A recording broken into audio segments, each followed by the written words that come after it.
नमस्कार, मी पंजाब डक. आज आहे 13 जून 2026. मी आहे इथं पातूर तेलगाव ते पातूर रोडवर बीड जिल्ह्यामध्ये आहे. आणि या ठिकाणून महाराष्ट्रातल्या शेतकऱ्याला एक अंदाज देणार आहे. शेतकऱ्यांनो, घाबरू नका. यावर्षी एल निनो वगैरे काही नाही.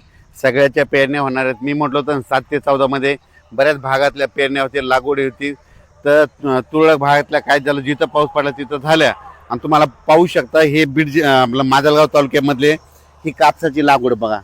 हे संपूर्ण कापूस उगवलेले आहेत. हे यांच्या लागवडी देखील कापसाच्या झाल्या आणि कापूस उगवले. तर सगळ्यांचे काय होणार आहे, तर सगळ्यांचे अशाच पेरण्या होणार आहेत. आता 21 ते 30च्या दरम्यान, म्हणजे जूनच्या शेवटच्या आठवड्यात परत एकदा चांगला मोसमी पाऊस येणार आहे. त्याच्यामध्ये महाराष्ट्राच्या जवळजवळ सगळ्या भागाची पेरणी देखील होणार आहे आणि कापसाच्या लागवडी देखील होणार आहे. म्हणून माझं तरी म्हणणं आहे, शेतकऱ्यांनी घाबरू नये. एल निनो वगैरे काही नाही. काय होणार, सुरुवातीपासूनच मी म्हणलो ना, 3 टप्प्यामध्ये पाऊस पडणार आहे. एक 7 ते 14 म्हणजे आज 13 तारीख आहे. तर 7 ते 14 काही भागात पडेल.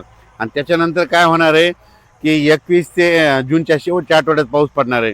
तर त्याच्यामध्ये संपूर्ण राज्यातल्या जवळपास 70-80% लोकांच्या पेरण्या होतील आणि लागवडी होतील. आणि त्याच्यातून जर काही शेतकरी उरले तर 7 जुलै ते 14 जुलैच्या दरम्यान राज्यामध्ये काय होणार आहे, पुन्हा राहिलेल्या शेतकऱ्याच्या पेरण्या होणार आहेत. म्हणून हे देखील सर्व शेतकऱ्यांना लक्षात येतं. शेतकऱ्याला सांगू इच्छितो, शेतकऱ्यांना यावर्षी एल निनो नाही, दुष्काळ नाही, पाऊस पडणार आहे, जेमतेम पडणार आहे, पिकाला लागेल तसा पडणार आहे. मात्र सगळे पिकं चांगले येणार आहे. काही घाबरून जायची चिंता नाही. पाऊस काय होणार आहे, फक्त काय होणार आहे, टप्प्याटप्प्यानं पडणार आहे. आणि जिथं पडला तिथं त्यांच्या पेरण्या होतील. ज्यांच्या जमिनीमध्ये ईदभर ओल गेली त्यांच्या पेरण्या देखील सुरू होतील. आम्ही केजकडे काल गेलो होतो, अंबाजोगाई परिसरामध्ये. काल तिकडे सोयाबीनच्या पेरण्या चालू झालेल्या आहेत, कारण की तिकडे खूप पाऊस पडला. असं हे पाऊस काय होणार आहे, 18 तारखेपासून म्हणजे 18 जूनपासून पुन्हा आणखीन काय होणार, दररोज वेगवेगळ्या भागात काय होणार आहे, ते पाऊस पडत राहणार आहे. आणि ज्यांच्याकडे जास्त पाऊस होईल ते मग ते शेतकरी पेरणीचा निर्णय घेतील. पण शेतकऱ्याला सांगू इच्छितो, दुष्काळ वगैरे काही पडणार नाही. परत एकदा सांगतो, 2026ला सरासरी इतका पाऊस पडणार आहे, जेमतेम पडणार आहे. जूनमध्ये थोडाफार कमी राहणार आहे, जुलैमध्ये जास्त पडणार आहे, ऑगस्टला कमी राहणार आहे. आणि सप्टेंबर ऑक्टोबरमध्ये मात्र परतीचा पाऊस धुमाकूळ घालणार आहे. म्हणून हा अंदाज लक्षात घ्यायचा. तर मी म्हटलं होतं, आमच्या भागात देखील काही भागामध्ये धूळ पेरण्या झाल्या होत्या. तर काल आम्हाला खूप काल 12 तारखेला खूप पाऊस झाला. त्यांच्या देखील सरक्याला म्हणजे कापसाला जीवदान भेटलं.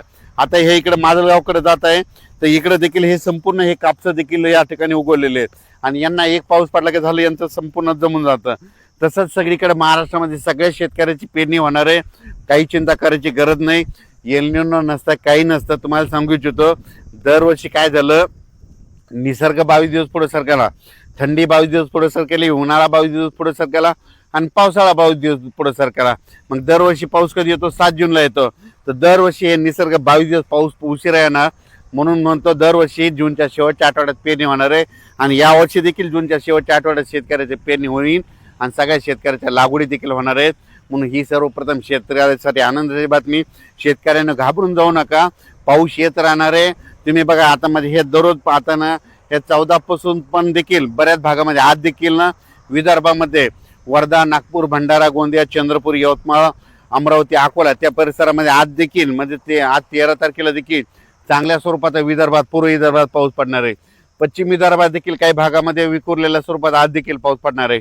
मराठवाड्यात देखील आज विखुरलेल्या स्वरूपात, सगळीकडे नाही पडणार पण भाग बदलत पावसाला सुरुवात होणार आहे. म्हणून हा अंदाज लक्षात यायचा. तसाच काय होणार आहे, हे पाऊस 18 जूनपासून दररोज एक दिवस वाढत वाढत असं चांगलं जाणार आहे. मग त्याच्यानंतर काय होणार आहे, 21 जून ते 29 जून संपूर्ण महाराष्ट्रामध्ये वेगवेगळ्या पाऊस पडणार आहे आणि सगळ्यांच्या पेरण्या होणार आहेत. म्हणून शेतकऱ्यांनी घाबरून न जाता फक्त धीर ठेवा. पाऊस येणार आहे, पाऊस पावसाचं काम करतो. म्हणून आपण देखील बरेच जण असे म्हणालेत की दुष्काळ पडेल, दुष्काळ वगैरे काही पडणार आहे. तुम्ही बघा, जूनच्या अखेर, जूनच्या आपण 1 जुलैला काय करू, परत एक अंदाज देऊ. संपूर्ण पेरण्या झालेले दिसतील. पण शेतकऱ्याला सांगायचं होतं, घाबरून जायचं कारण नाही. ओल जमिनीमध्ये ईदभर ओल गेल्याच्या नंतर तुम्ही तुमचा पेरणीचा निर्णय घ्या.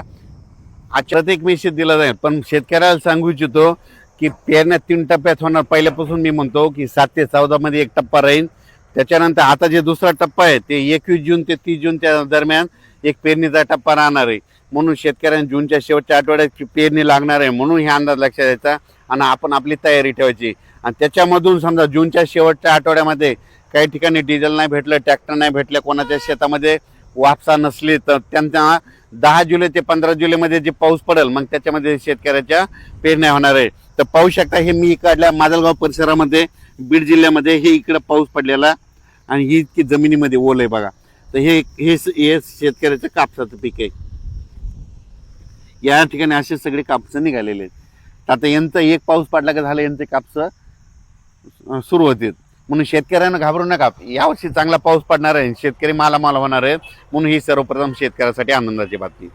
आता जे पाऊस सुरू होणार आहे म्हणजे काय होणार आहे 18 जून पासून विदर्भाकडून पाऊस सुरू होईल. मग त्याच्यामध्ये काय होईल ते पाऊस थोडं थोडं पुढे होईल.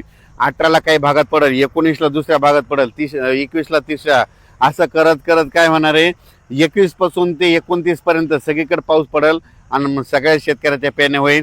उत्तर महाराष्ट्राकडे देखील काय होईल 21 ते 30 मध्ये पाऊस येईल आणि त्यांच्या देखील उत्तर महाराष्ट्रामध्ये नंदुरबार जिल्हा झालं, धुळे जिल्हा झालं, जळगाव जिल्हा झालं, सोयगाव तालुका, तिकडे कन्नड, सिल्लोड, संभाजीनगर, वैजापूर, गंगापूर ह्या पट्ट्यामध्ये देखील काय होणार आहे 21 ते 30 मध्येच पेरण्या लागतील. म्हणून हे देखील त्या उत्तर महाराष्ट्रातल्या शेतकऱ्यांनी देखील अंदाज लक्षात घ्यायचा.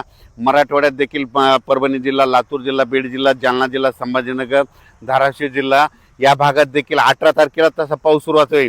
16-17ला देखील काही भागात पडेल, पण 18ला काही ठिकाणी पडेल. पुन्हा त्याच्यानंतर 21च्या नंतर देखील बऱ्याच भागात पडेल आणि जिथे जास्त पाऊस पडेल ते देखील पेरणी करतील. म्हणून मराठवाड्यात शेतकऱ्यासाठी आनंदाची बातमी. पश्चिम महाराष्ट्राकडे देखील काय होईल अशीच परिस्थिती राहील. 21 ते 29 जूनच्या दरम्यान वेगवेगळ्या भागात पाऊस पडेल आणि त्यांच्या देखील पेरण्या लागतील. म्हणून हे अंदाज लक्षात एकदम सगळीकडे सारखा पाऊस पडणार नाही. दररोज वेगवेगळ्या भागात पडेल. आज इथं पडेल तर उद्या तिकडे पडेल, असा करत करत पाऊस पडणार आहे. सगळ्याच्या पेरण्या होणार आहेत. धन्यवाद.